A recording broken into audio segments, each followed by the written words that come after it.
Hello, I am the cartoonist M. Rashid. Uh, this cartoon was created as the cover to a dialogue that I had participated in on LinkedIn, and I captured and put it on my blog. So I put this, at the top of the discussion. Uh, Basically, somebody had posted a celebratory congratulations to Tiger Woods for making the Forbes billionaire list. And uh, there were a lot of people coming in to say, oh, that's great, good job, Tiger, and all that stuff. But there were also a bunch of feminists that came in there to flex and attack him for his marital indiscretions. You know, and like he shouldn't be celebrated and blah blah blah blah blah. So I had a back and forth going with several figures in that thread. So basically, my basic position is you're taking this position because you see all the time they hold black celebrities,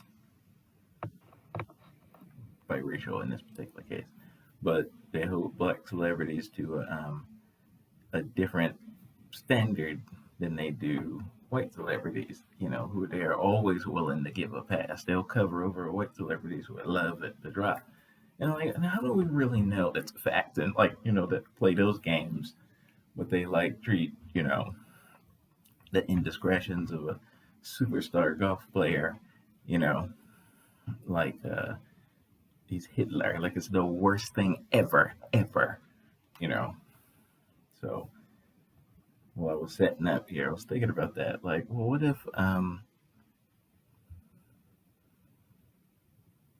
how they you remember how they treat how they talk about Joe Louis, the boxer, like he was like this exemplary, perfect sportsman, like how they treat him when his name comes out, like they gush like overboard, like perfect sportsman, gentleman, like, and he was above race, and they go there.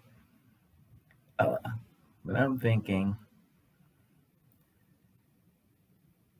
since they changed the status of our black celebrity. Remember, in the civil rights era, the black celebrities were front and center with the civil rights movement. They used their platforms to like buoy that, even help bankroll parts of it. So today, there's none of that. Conspicuously, they cut that out. It's obviously in their contracts that they can't use their platforms and stuff and to do social justice stuff, or you'll get in trouble for it. That's the counter to how potent it was back in the 60s. Today is different. So I'm thinking, when you see like the popular sportsmen of today and how they do these canned, staged, pretending to be spur of the moment, like moments where he'll take his jersey off and hand it to the white kid, and what I'm talking about. When they're doing that, I think they're marketing, packaging that same energy for their own stuff. Like, this is how we want you. This is good for the brand, you know. And I think what how Joe Louis functioned is the model that they're using, you know. So that's worth exploring. I think when people act that way, when they go over, when they like, what a swell guy, and that's worth digging into and analyzing, pulling it apart, and seeing what they're really saying. You know, I'm sure it's like a little bit deeper than it seems on the surface. But now for this cartoon and my argument in it, Tiger Woods doesn't need my help. He doesn't need me to defend him. That's not my position here. I don't follow golf. I'm not a golf guy at all. what my late father was though. Like he was growing up in Jackson, Mississippi when he was a kid. They had a golf course right behind his parents' property, and he was all about that life. All my early memories of dad was playing golf, and he wore his golf cap all the time and casual walking around. He used the golf club as the putter, as the cane, and like dad was all about that life. And I remember him tracking the rise of the prodigy Tiger Woods since he was a kid. Dad was following that, you know. So I remember that. So when Tiger turned pro and smashed the Masters that time, when I would go over to my parents' house and visit, that was, you know, it was a thing. It was like it was his own kid. So, and I'm not, none of my siblings, neither I nor my siblings picked up on the golf thing with Dad. I'm sure that he would have loved it if any of us would have. But I'm the oldest, so if I would have, he would have been, pleased as punch. But, my dad, I talked about my dad a couple of times in past videos, and, my dad was very intense. He was, I liked my dad, but by no means was my dad always pleasant to be around. Talk about that, things like that. Not as bad as like Bill Burr's like memories of his father, but that could be a trip himself.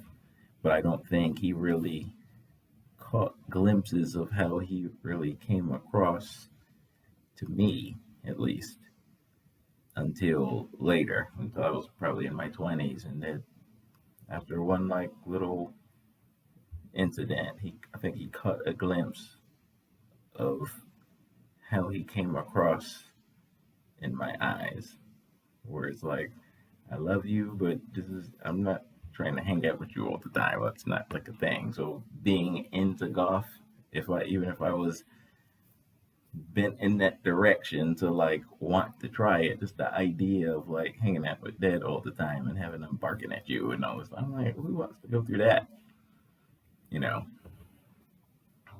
Talking about it a little, I'm like, I don't know.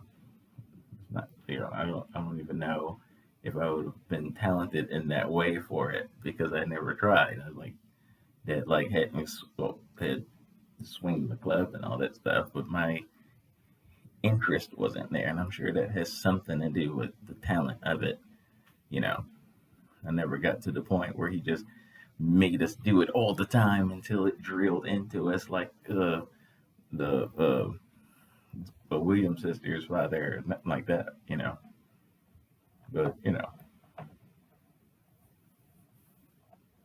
so I'm not a Tiger Woods fan or a golf fan or none of that, but because of my dad's interest in it, and that's the first thing that comes to mind when I think of Tiger Woods is my father's face and his enthusiasm about that time period, the rise of Woods. I'm inclined to come to his defense when I see people talking smack on Tiger Woods because of it. Leave my dad's like fake son alone, kind of. Like, So I applied myself and walked that argument down with those dudes, and it was offensive listening to them, the double standard thing, just comparing you're like, this is white women that want to throw Tiger under the bus and forever and cancel him, blah blah blah blah blah. But look at all the percentage of white women that voted Trump in.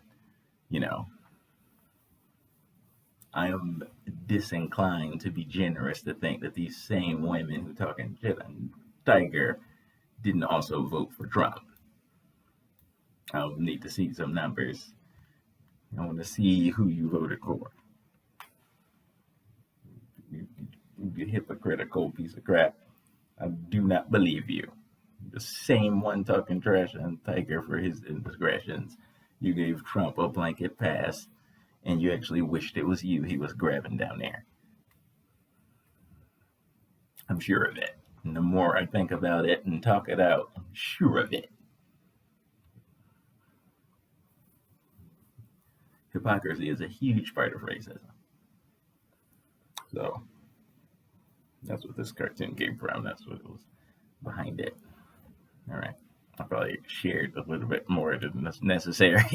All right. Peace.